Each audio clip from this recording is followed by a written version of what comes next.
dhimma paaspoortiitiin wal qabatee yaa warroonni gaa paaspoortii keessan maqaa keessan ni salphatti beekuu isinii dhufuu isaatii fi yooma akka isinii dhufu beekuu barbaaddan duraan gaa haala kanaan teelegiraamii irratti ilaallachaa turtan amma ammoo salphatti appilikeeshinii tokko qofaan gaa maqaa keessan qofatti guutuudhaan gaa haala ittiin argachuu dandeessan isinitti agarsiisa. Appilikeeshiniin kunis gaa isa kanaa baay'ee takka bareedaadha. Haala kanaan gaa iddoo kanatti maqaa keessan guutuudhaan kan faazarii keessanii kan abbaa sadaffaa itti guuttanii ergasii cheek baay neem hajuu kana tuquudhaan gaa salphatti isinii baasa. Itti aansuudhaan gaa mallee haala kanaan riikweest nambarii keessanitti galchitanii haala ammaa agartan kanaan gaa cheek baay riikweest nambariidhaan haala kanaan sarchi godhattanii salphatti gaa yooma akka fudhachuu dandeessan beekuu dandeessan hordoftoota kiyya. Baay'ee takka bareedaadha.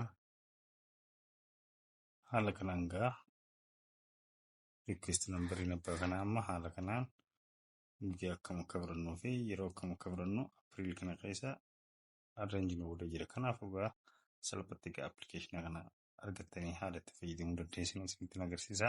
Naa waliin tura. Duraan dursee gaa asuma Google Chrome keessan keessa dhuftanii findjob25.com jettanii barreeffattanii ergasii sarchi godhattanii ergasii gaa haala kanaan isinii dhufa weebsaayitiin sumaaf jedhu kuni ergasii gaa gattuutan yeroo takka haala kanaan gaa ergasii isinii dhufa iddoo sarchi baaringii kanarratti gaa paapaa fi saa barreeffattanii ergasii gaa sarchi gootanii ergasii gaa haala kanaan isinii dhufa hordoftoota kiyyaa. Erga haala kanaan isinii dhufe gaa yeroo takka suuraa kana gattuutanii ergasii yoo beeksisni isinii dhufe kanatti haala kanarraa deebi'uudhaan gaa obsaan eeggattanii ergasii haala kanaan gaa scroll godhuudhaan haala kanaan gaa install kajoo kana gattuudhaan hordoftoota kiyya argachuu dandeessan. Telegaa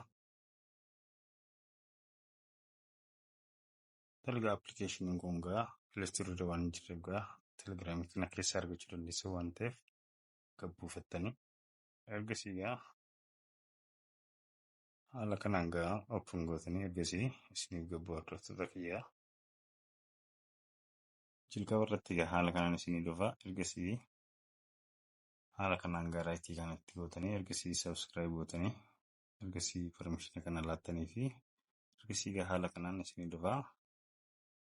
Warri guutan gaa haala kanaan maqaa keessan haga abbaa sadii erga barreeffattan